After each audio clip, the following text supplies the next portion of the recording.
60 Minutes Rewind. Tonight, as the world struggles to contain and recover from the novel coronavirus, we offer a story we completed just before life changed so dramatically.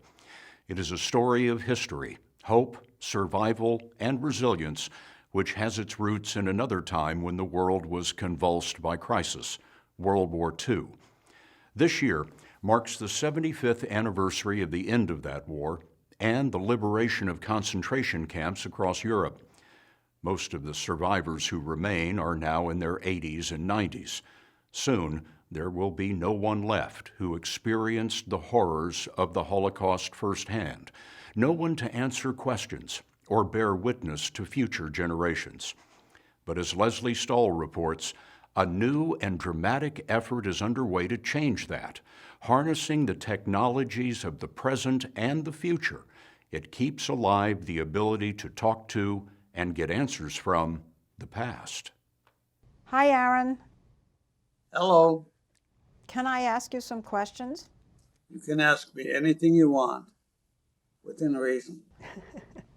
Our interview with Holocaust survivor Aaron Elster, who spent 2 years of his childhood hidden in a neighbor's attic, was unlike any interview we have ever done. Aaron, tell us what your parents did before the war. They owned and operated a butcher shop. It wasn't the content of the interview that was so unusual. Where did you live? I was born in a small town in Poland called Sokow Podlaski. It's the fact that this interview was with a man who was no longer alive. Aaron Elster died 2 years ago. What's the weather like today? I'm actually recording. I cannot answer that question.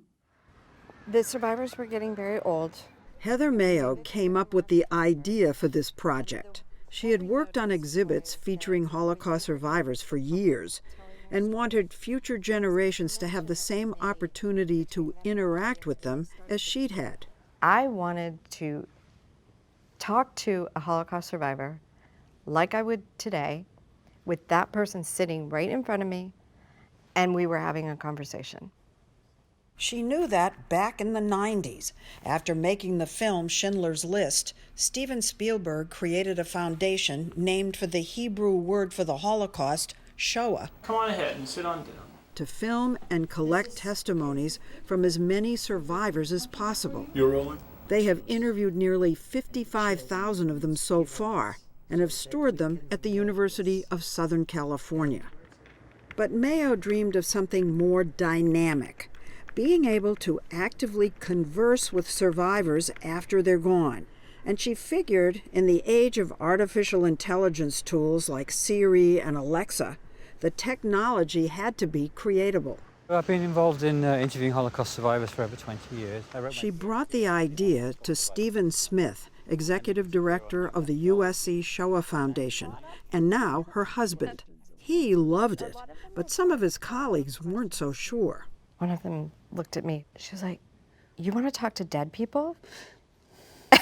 And you said yes, because that's the point. That's the point. Well, maybe people thought you're turning the Holocaust into something maybe hokey. Yeah. They said that you're going to Disneyfy. You're going Yes. to Disneyfy the Holocaust. We had a lot of pushback on this project. Is it the right thing to do? What about the well-being of the survivors? Are we trying to keep them alive beyond their death? Everyone had questions except for one group of people, the survivors themselves, who said, where do I sign up? I would like to participate in this project. No barriers to entry. Actually, I did both. The first survivor they signed up to do a trial run was a man named Pinchas Gutter, who was born in Poland and deported to the Majdanek concentration camp with his parents and twin sister Sabina at the age of 11. He's the only one who survived.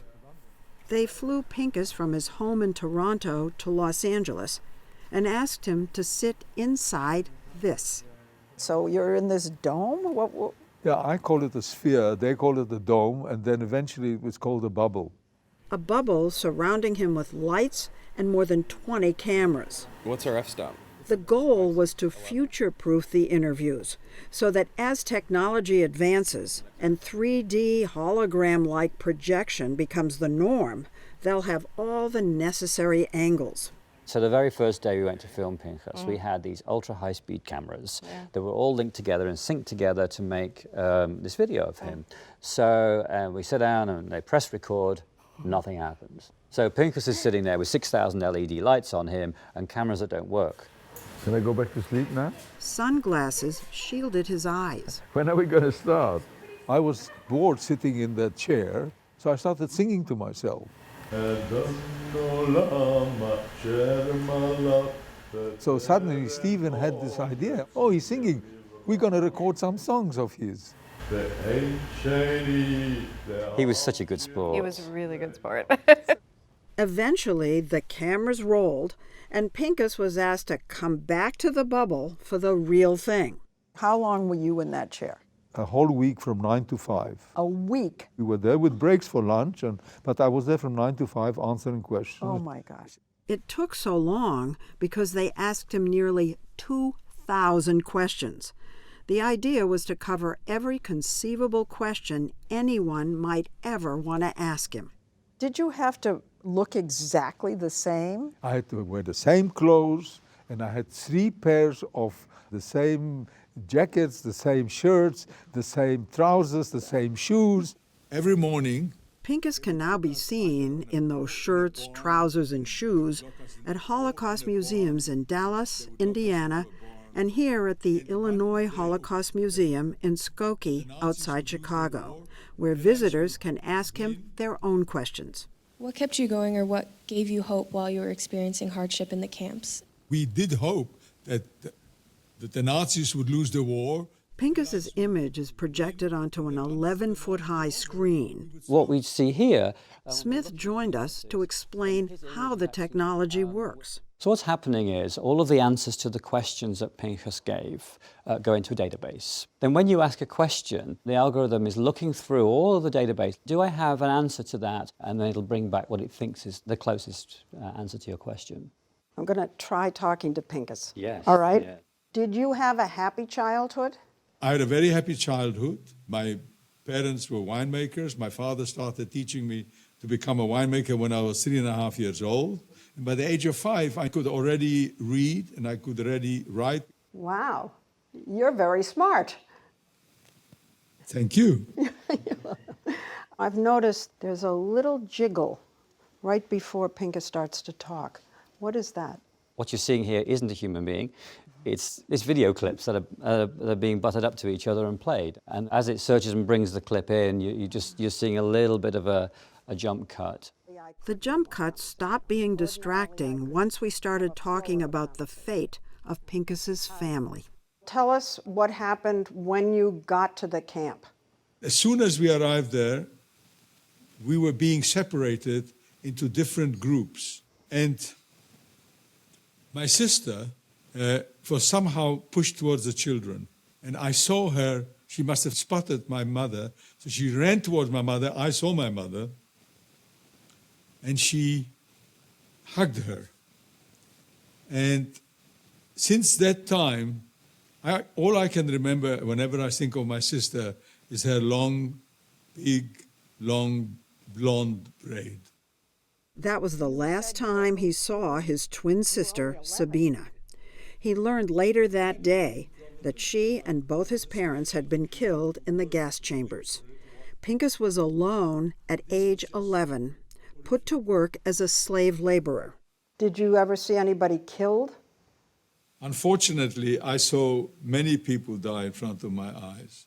I wasn't sure how a recording would handle what I wanted to ask Pinchas next. How can you still have faith in God? How can you possibly not believe in God? Well, how did he let this happen? God gave human beings the knowledge of right and wrong, and he allowed them to do what they wished on this earth, to find their own way. To my mind, when God sees what human beings are up to, especially things like genocide, he weeps. Wow. Stephen, I could ask him questions for 10 hours. And on the screen. Yeah. Wow. Since Pinchas Gutter was filmed, the Shoah Foundation has recorded interviews with 21 more Holocaust survivors, each for a full week. And they've shrunk the setup required so they can take a mobile rig on the road to record survivors close to where they live. They've deliberately chosen interview subjects with all different wartime experiences. Survivors of Auschwitz, hidden children, and as we saw last fall in New Jersey, Gonna hook me up again. Yep. 93-year-old Alan Moskin, who isn't a Holocaust survivor. He was a liberator. Entering that camp was the most horrific sight I've ever seen or ever hope to see the rest of my life. Moskin was an 18-year-old private when his army unit liberated a little-known concentration camp called Gunskirchen. There was a pile of skeleton-like bodies on the left. There was another pile of skeleton-like bodies on the right. Those poor souls, that's the term my lieutenant kept screaming, "Oh my God, you look at these poor souls." Each of Alan Moskin's answers is then isolated by a team of researchers at the Shoah Foundation office. I remember the expression and the attitude of all of us. What in the freak, what is this, God Almighty? Who add into the system a variety of questions people might ask to trigger that response. For every question that we asked, there are 15 different ways of asking the same question. And that's fed in. And that's all manual. Editors rotate the image, turn the green screen background into black, and then a long process of testing begins, some of it in schools. So, Mr. Pinchas, on your screen. Students are asked to try it out, ask whatever questions they want, and see if the system calls up the correct answer. How did you find out that your city was getting invaded by Germany? Would you ever want to seek revenge? How did you feel about your family? Can you rephrase that, please? Every question and response is then reviewed. We log every single question that's asked of the system and see if there is a better response that addresses that question more directly. As we discovered, it's still a work in progress. Tell us about your family when you were a little boy. How about you ask me about life after the war? So a couple of things about artificial intelligence. It is mainly artificial and not so intelligent. Just yet, for now. But the beauty of artificial intelligence is it develops over time. So we aren't changing the content. All the answers remain the same. But over time, the range of questions that you can ask will be enhanced considerably. And you had to stay silent? Questions to draw out what it was like for Aaron Elster hiding in that attic 75 years ago. I used to pray to God to let me live till I was 25. I wanted to taste what adulthood would be like. The rest of that conversation with Aaron Elster, as well as one with a survivor of Joseph Mengele's infamous twin experiments at Auschwitz, when we come back. So, am I a lucky guy? Yes, I am. The story will continue after this. This weekend, while we care for our families, we are aware many families grieve for loved ones lost to the pandemic, perhaps telling their stories and finding some solace in shared memories. The power of shared memory lies at the heart of the Shoah Foundation's project to allow meaningful conversations with Holocaust survivors, even after those survivors themselves are gone. Of more than 20 men and women who have participated so far, 3 have already passed away. Tonight, we are sharing Lesley Stahl's conversations with 2 of them. Conversations that at times felt so normal, Lesley says she could almost forget she was talking with the digital image of someone no longer living.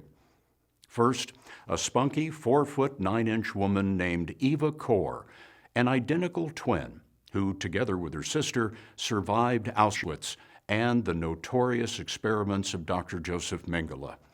Eva Kor spent her life after the war in Terre Haute, Indiana. She died last summer at the age of 85. Hi, Eva. How are you today? I'm fine, and how are you? I'm good. It felt natural to answer her question before posing my own. So, how old were you when you went to Auschwitz? When I arrived in Auschwitz, I was 10 years old, and I stayed in Auschwitz until liberation, which was about 9 months later when we were liberated. So we made a little announcement about the fact we were starting this project. I get a call the next day from a lady called Eva Kor. I didn't know her at that point in time, and she says, I want to be one of those 3D interviews. I want to be a hologram. I want to be a hologram. Stephen Smith, executive director of the USC Shoah Foundation, and his wife and colleague, Heather Mayo Smith, were running the project. I said, well, I'm traveling, I'm very sorry. Where are you going?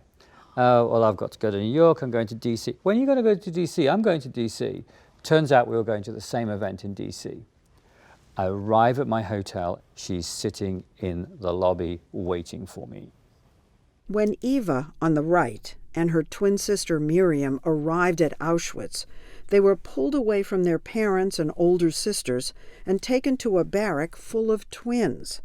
They never saw their family again. 50 years ago at a railroad 60 Minutes reported on Mengele's twin experiments in a story back in 1992. And the reason that my number is not... And we actually interviewed the living Eva Kor at her home in Terre Haute. Eva told us then about becoming extremely sick after an injection. Mengele came in every morning and every evening with 4 other doctors. And he declared, very sarcastically laughing, too bad, she's so young. She has only 2 weeks to live. When I heard that, I knew he was right. And I immediately made a silent pledge that I will prove you, Dr. Mengele, wrong. Imagine picking up a conversation almost 30 years later and after Eva's death. Eva, tell us about Dr. Mengele. What was he like? He had a gorgeous face, a movie star face, and very pleasant, actually. Dark hair, dark eyes. When I looked into his eyes, I could see nothing but evil. People say that the eyes are the center of the soul, and in Mengele's case, that was correct. Eva and Miriam are visible in footage taken by the Soviet forces that liberated Auschwitz 75 years ago. They went back to the camp many times, Eva continuing to go even after Miriam's death in 1993. Because if the train came in that direction... It was on one of those visits that Eva made a stunning announcement. I, Eva Moses Kor, that she had decided to forgive her Nazi captors. Hereby give amnesty to all Nazis who participated. She came under blistering attack from other survivors. How can you forgive? How is that possible? My forgiveness does not mean that I forget what happened, which is impossible. My forgiveness is an act of self-healing, self-liberation, and self-empowerment. Are you able to forgive, Aaron? I cannot forgive. Aaron Elster disagrees. For them to get forgiveness, they have to ask my little sister Sarah, whom they brutally murdered. I have no right to forgive, and I will not forgive. What's important for me in this project is that we have Holocaust survivors who have different points of view about God and religion and faith and forgiveness, and that's what this project will allow us to do. Aaron Elster, unlike many Holocaust survivors, never spent time in a concentration camp. As Jews were being rounded up in his town's marketplace and sent to Treblinka, his father told him to run. He was 9 years old. And I managed to crawl into the sewer that ran along the marketplace, the street, and kept crawling till I felt I was out of sight. Stood up and started running. He made it to the building of an older Polish couple named the Gurskis, who'd been customers at his family's butcher shop. He shows up, and she didn't want to take him. he started crying, and then she led him upstairs. Aaron, how long did you stay in the attic? I lived in that attic for close to 2 years. 2 years with just one visit a day to bring food and water. What was it like in the attic? Oh, there's so many things that I remember. The hunger, the fear, the absolute total loneliness. What do you do all day? You're sitting there. I used to catch flies out of desperation and tear their wings off so they wouldn't fly away. So I hid them there. How did you survive? How did you survive in that attic? I had the ability to daydream. I used to write novels in my head. I was the hero all the time. And we have that ability to either give in to our misery and our pain and die, or absorb the physical pain but keep your mentality, keep your soul, keep your mind. So was I bored? Was I scared? Was I in need of somebody to accept me or to tell me that I'm okay, that I'm a nice kid? Sure. But that was not part of my life. We got a phone call to say that Aaron Elster had suddenly passed away. I was at a conference at that time. So the next morning I went into the little room that we had, and I turned on Aaron Elster's testimony. And I realized I was going to be the first person ever to click that little button and ask a question of somebody who was no longer alive. And for the next 6 hours, people came in and out of that room. His funeral had not yet taken place, and yet the legacy was already continuing, and it was a very powerful and touching moment. You're good. You're doing great. A touching moment that may soon be available to others beyond the community of Holocaust survivors. They're going to come in and they're going to have you look. Heather Mayo Smith says in the process of developing and testing this technology, she was barraged with inquiries. There wasn't one person, literally not one, that didn't ask me if they could do a similar interview with either a loved one, for themselves. Unrelated to the Holocaust. Unrelated, completely unrelated. Can I do this with someone that I know? What's the answer? Yes. She has started an independent company that's trying to expand the use of this technology. I was an astronaut for NASA. Recording interviews with other historical figures like astronauts, and eventually with anyone at all. What unit were you in during World do War you II? think that this is just going to be a tool that people use? Everybody will be recording their histories, and other Interactively. people can interview them. Mm-hmm. It'll just be life. Yeah. We're going to go ahead and get started. For now, though, the race is on to capture interviews with as many Holocaust survivors as possible while there's still time, so the conversations can continue, always, with people like Aaron Elster. Do you want revenge? When I was a youngster, I wanted revenge very, very, very much. And I hate it. I hate it. But most of the perpetrators, most of the killers are dead. So who am I going to hate? The grandchildren that had nothing to do with? It's not right. Revenge is not part of my life, not part of my thinking. You know, here you have these people who were basically destined to be annihilated, that they survived as the miracle, but they were supposed to be murdered, killed, and now they have immortality. They were not supposed to have a name. They were supposed to be destroyed for all time. And now, through this program, they will be able to continue to answer questions hundreds of years after the Nazis have gone. It's that never forget. We've had a lot of cliches around the Holocaust, you know, never again, never forget, we must remember, all this sort of thing. What this does, it makes sure that there isn't closure, because it's not about a statement, it's not about a particular thing that's being instructed of you. The onus is on you to ask the questions. The onus is on you to be curious and to want to know. And so in a sense, it turns the learning on its head and says, I'm not going to tell you what the lessons of the Holocaust are. I'm not going to tell you what the Holocaust means. But if you want to find out, then you can ask. It's so terribly important. So there we were, at a special moment in time when the living Pinchas Gutter could talk to the one who will live forever. Would you ask you a question for us? I will ask the one which is my favorite. Okay. Can you sing me a song from your youth? You want me to sing it for you? Yes, please.